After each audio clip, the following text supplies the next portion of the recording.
यहाँ पर लिखा है कि अगर आपने 12 पास की हुई है तो आप यहाँ पे ऑफिस असिस्टेंट की पोस्ट पर अप्लाई कर सकते हैं और साथ ही अगर आपने ग्रेजुएशन की हुई है तो आप यहाँ पे कस्टमर सर्विस के लिए भी अप्लाई कर सकते हैं। अब ये पोस्ट कहाँ निकली है, कहाँ पर आपको अप्लाई करना, आइए देखते हैं बिना टाइम वेस्ट किए।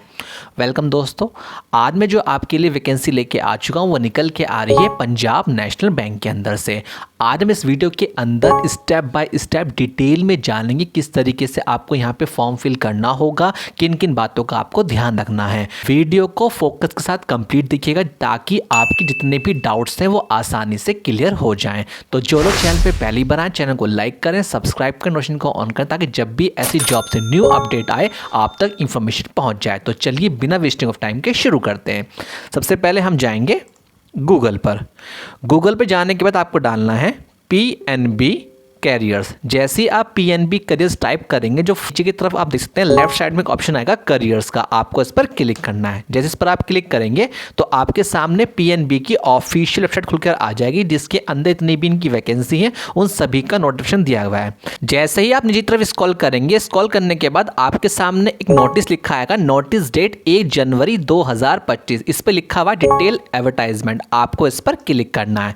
जैसे इस पर आप क्लिक करेंगे, क्लिक करने के बाद आपके सामने इसका ऑफिशियल नोटिफिकेशन खुलकर आ जाएगा जिसके अंदर लास्ट डेट दी हुई है वो दे रखी है 24 जनवरी 2025, यानी कि 24 जनवरी से पहले पहले आपको इस फॉर्म को फिल करके सबमिट करना है। अब बात कर लेते हैं किन किन पोस्ट पर बात कर रहे हैं। यहाँ बात कर रहे हैं कस्टमर सर्विस, जिसके अंदर आपको क्लरिकल काम करना होगा, यानी कि ऑफिस के अंदर बैठ के आपको काम करना होगा और साथ ही ऑफिस असिस्टेंट के तौर पर काम करना होगा। अब बात कर लेते हैं इसमें जो एज मांगी गई है वो कम से कम 20 साल और ज़्यादा से ज़्यादा 28 साल तक यहाँ पर आप अप्लाई कर सकते हैं और जो लोग 28 साल से ऊपर हो गए हैं वो यहाँ पर एज का रिलेक्शन लगा सकते हैं, ठीक है। और जो ऑफिस असिस्टेंट की जो पोस्ट है उसके अंदर केवल 12th पास मांगा गया है और जो यहाँ पे कस्टमर सर्विस के लिए अप्लाई करेंगे उनके लिए सिर्फ ग्रेजुएशन मांगा गया है। अब बात कर लेते हैं इसमें जो एज का रिलेक्शन है वो कैसे मिलेगा। जो SC ST कैंडिडेट्स हैं वो यहाँ 5 साल का एज का रिलेक्शन लगा सकते हैं और साथ ही OBC कैंडिडेट्स हैं वो यहाँ पे 3 साल का एज का रिलेक्शन ले सकते हैं।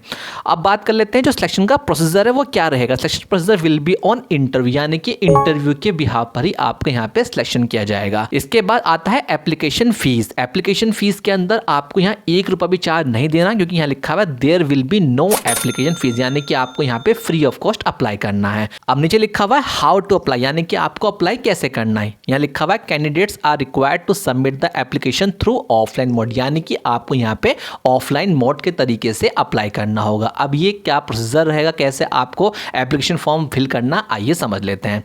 जैसे ही आप बैक करेंगे, बैक करने के बाद उसी के नीचे लिखा हुआ है एप्लीकेशन फॉर्म, आपको इस पर क्लिक करना। जैसे इस पर आप क्लिक करेंगे तो आपके सामने जो इसका ऑफिशियल एप्लीकेशन फॉर्म होगा वो ओपन होकर आ जाएगा, ठीक है। अब ये किस तरीके से भरना है, क्या गलती आपको नहीं करनी, आइए देखते हैं लाइव इसको किस तरीके से आपको भरना होगा। देखिए यहाँ लिखा हुआ है जो भी ये एड्रेस है, यानी कि चीफ मैनेजर रिक्रूटमेंट सिलेक्शन, जो रिक्वायरमेंट सेक्शन है जहाँ ऑफिस है जहाँ से आपका सिलेक्शन होगा, यहाँ पर आपको ये फॉर्म को कुरियर करना है। अब ये फॉर्म किस तरीके से भरा जाएगा, कोई भी आपका नियरेस्ट घर के पास जो साइबर कैफे वहां जा करके आप इसको प्रिंट आउट निकाल लीजिएगा। उसके बाद आपको किस तरीके से भरना, आइए देख लेते हैं।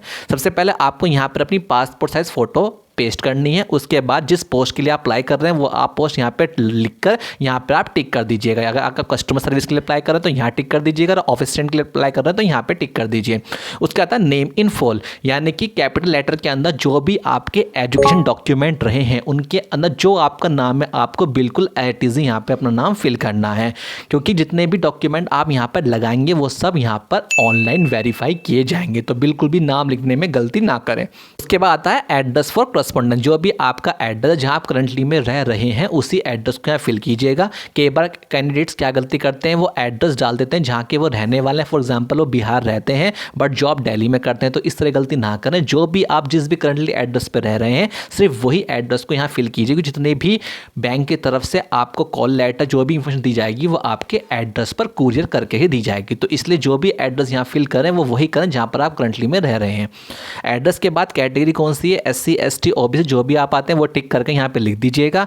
डेट ऑफ बर्थ जो आपकी है, जो भी आपके स्कूल सर्टिफिकेट के हिसाब से डेट ऑफ बर्थ है, सिर्फ वही यहाँ पे आपको लिखनी है, ठीक है। उसके बाद कॉन्टैक्ट डिटेल्स डालनी है, mobile number and landline number. काफ़ी कैंडिडेट्स यहाँ क्या गलती करते हैं, मोबाइल नंबर और लैंडलाइन नंबर दोनों सेम डाल देते हैं। ऐसी गलती बिल्कुल मत कीजिएगा, इन दोनों में ही आपको डिफरेंट नंबर डालने हैं। इसके पीछे रीज़न ये रहता है कि एक बार अगर आपके नंबर पर कॉल करी जा रही है बैंक की तरफ से और आपका फ़ोन नहीं लग पा रहा नेटवर्क इशू की वजह से, तो आप यहाँ पे ऑल्टरनेट नंबर भी जरूर डालिएगा।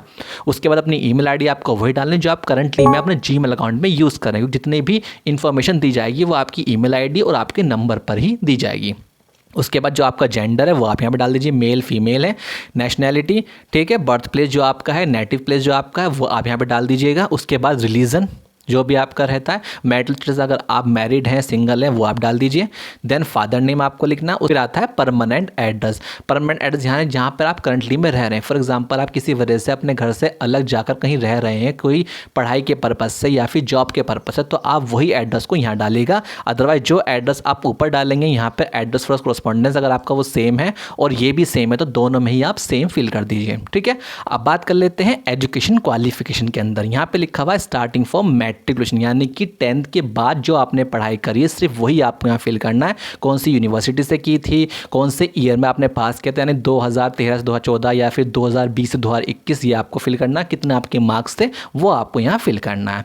अब बात कर लेते हैं स्पोर्ट्स के अंदर। Please specify level of representation as per terms, यानी कि इसका मतलब है फॉर एग्जाम्पल काफ़ी सारे कैंडिडेट्स 10th क्लास में एनसीसी ज्वाइन कर लेते थे ताकि वो स्पोर्ट्स के अंदर अपनी एक्टिविटी कर पाएँ। अगर आपने इस तरह कोई भी स्पोर्ट्स के अंदर काम किया है या एनसीसी कभी ज्वाइन की थी या कोई भी स्पोर्ट्स के अंदर आपके पास कोई सर्टिफिकेट है, तो आप यहाँ पे उसे मेंशन कर दीजिएगा, ठीक है।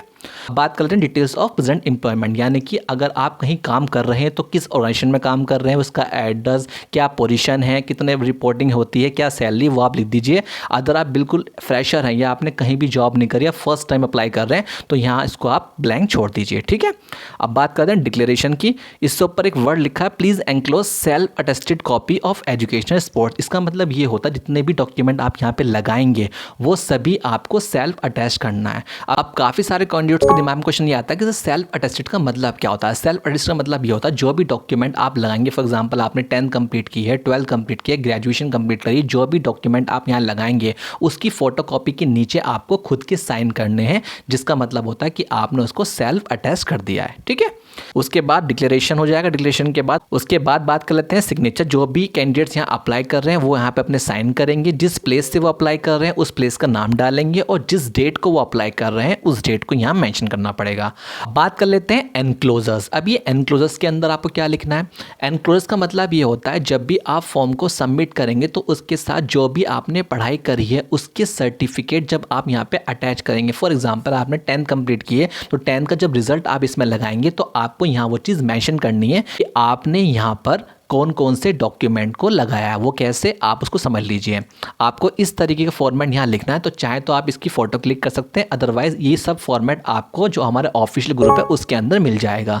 कॉपी ऑफ एजुकेशन सर्टिफिकेट आपको लिखना है, फिर लिखना है कॉपी ऑफ कंप्यूटर सर्टिफिकेट। अगर आपके पास कोई भी CCC बेसिक का सर्टिफिकेट है तो आप लिख सकते हैं, अदरवाइज़ उसको छोड़ दीजिएगा। उसके बाद अपना आधार कार्ड, पैन कार्ड जो अगर आपके पास है तो वो आप लिख दीजिएगा और साथ में एड्रेस की डिटेल्स के तौर पर आधार कार्ड की कॉपी लगा सकते हैं। यानी कि जो डॉक्यूमेंट आपके पास इन पांचों में से होंगे वो जिस सीरीज में आप लगा रहे हैं बस उसको आपको यहां पर लिखना है, बस दैट्स इट। इसके अलावा आपको यहां पे कुछ नहीं करना, ठीक है। लास्ट में आपको सीधा जो ये एड्रेस से ऊपर आपको दिया हुआ है इस एड्रेस पे जाकर के आपको स्पीड पोस्ट कर देना है, दैट्स इट। आपका यहां पे ऑफलाइन मेथड कंप्लीट हो जाता है। फॉर्म को सबमिट करने के बाद जो आपका नेक्स्ट स्टेप होगा वो आता है इंटरव्यू। अब इंटरव्यू के अंदर आपको किस तरीके से रिप्रेजेंट करना है, किन किन बातों का आपको ध्यान रखना, आइए वो समझ लेते हैं। उसके लिए आपको जाना पड़ेगा chat.openai.com। जैसे इस पर आके जाकर के आप एंटर करेंगे तो आपके सामने इस तरह का इंटरफेस ओपन हो जाएगा। अब हमने वहाँ पर बात की थी दो पोस्ट के लिए, कस्टमर सर्विस के लिए, दूसरा ऑफिस असिस्टेंट के लिए। तो जब भी आप इंटरव्यू के अंदर बैठेंगे तो इंटरव्यू वाला आपसे ज़रूर पूछेगा जिस पोस्ट के लिए आप आए हैं असल में आपको इसके बारे में कितनी नॉलेज है। तो आपको यहाँ पर जाकर टाइप करना है व्हाट आर द रिस्पॉन्सिबिलिटीज़। हम जाके यहाँ पे टाइप करेंगे what are the responsibilities of, तो वहाँ पर 2 पोस्ट के लिए अप्लाई किया हुआ है, कस्टमर सर्विस के लिए और ऑफिस असिस्टेंट के लिए। फॉर एग्जांपल आप ऑफिस असिस्टेंट के लिए अप्लाई करना चाह रहे हैं तो हम लिखेंगे what are the responsibilities of office assistant. जैसे ही आप डालेंगे ऑफिस असिस्टेंट इन PNB, ठीक है, तो जैसे आप एंटर करेंगे तो जितनी भी रिस्पॉन्सिबिलिटीज़ होती हैं वो आपके सामने ये टाइप करके दे देगा, लाइक क्लरिकल एडमिशन ड्यूटीज़ करना, कस्टमर सर्विस करना, हैंडलिंग कैश करना। तो ये आपको कहाँ कहाँ होगा, जब इंटरव्यू वाला आपसे ये क्वेश्चन पूछेगा कि बताइए जिस पोस्ट के लिए आप आए हैं कि आखिर आपको इसके बारे में कितनी नॉलेज है, तो आप इस पॉइंट की हेल्प लेकर के आसानी से उसको इस पोस्ट के बारे में बता सकते हैं कि ऑफिस असिस्टेंट का जो काम होता है वो क्लरिकल एडमिशन ड्यूटीज़ करना होता है, कस्टमर सर्विस देखना होता है, बैक ऑफिस ऑपरेशन करना होता है, यानी कि सारे ही पॉइंट्स आप इजीली एक पेन कॉपी पे नोट करके वहां जाकर के आसानी से बता सकते हैं। मान के चलिए अगर आप कोई पैराग्राफ याद करते हैं तो जब भी आप इंटरव्यू में बैठेंगे तो आप डेफिनेटली उस पैराग्राफ को भूल जाएंगे, बट अगर आप पॉइंट्स में वो चीज़ याद करेंगे तो आप इजीली वहाँ जा कर के अच्छे से उसको रिप्रेजेंट कर सकते हैं। अब काफ़ी सारे बच्चों को दिक्कत क्या आती है, उन्हें इंग्लिश बोलने में दिक्कत होती है, तो उसका सोल्यूशन क्या रहेगा आइए वो समझ लेते हैं। मान के चलिए आपसे पूछा गया कि एक बात बताइए जो ऑफिस असिस्टेंट होते हैं उनकी क्या क्या रिस्पॉन्सिबिलिटीज़ होती है या क्या क्या उनका वर्क होता है, तो आप उसे अपनी लैंग्वेज में किस तरीके दे सकते हैं आइए वो समझ लेते हैं। तो मान के चलिए आपको ये पॉइंट समझ में आता है कि हैंडलिंग कैश को ट्रांजिशन करना होता है, बट इसको आप हिंदी में अपनी सोच से कैसे देंगे, तो सीधा आप इसको उठाकर यहाँ से कॉपी करेंगे। कॉपी करने के बाद सीधा आप जाएंगे गूगल ट्रांसलेट, ठीक है, जैसे गूगल ट्रांसलेट पे जाएंगे, जाने के बाद जो आपने वहाँ से कॉपी किया इसको पेस्ट कर लीजिए। तो यहाँ लिखा है काउंटर पर नकदी संभालने, नकदी जमा और निवासी की पुष्टि करने में सहायता करना, यानी कि जो लोग हिंदी कैंडिडेट्स हैं या हिंदी मीडियम से पढ़े हुए हैं और उन्हें इंटरव्यू में दिक्कत आती तो वो इस बताए हुए मेथड को जो इसने इंग्लिश में बताया उसको हिंदी में करके अपनी समझ से वहाँ पर आंसर दे सकते हैं। इस ट्रिक से अगर आप अप्लाई करेंगे डेफिनेटली 200% आपका सिलेक्शन होगा ही होगा। तो आप जिस भी पोस्ट ले जाएंगे उसी पोस्ट के अनुसार आप यहाँ पर इजीली उसकी जॉब प्रोफाइल के बारे में एक आइडिया लेके इंटरव्यू में अपना अच्छा परफॉर्मेंस दे सकते हैं। ठीक है, मान के चलिए आप कस्टमर सर्विस के लिए अप्लाई करना चाह रहे हैं तो आप क्या करेंगे, सीधा उठ के उठाइए व्हाट आर द रिस्पॉन्सिबिलिटीज़ को इतना कॉपी कीजिए ताकि आपका टाइम भी बच जाए।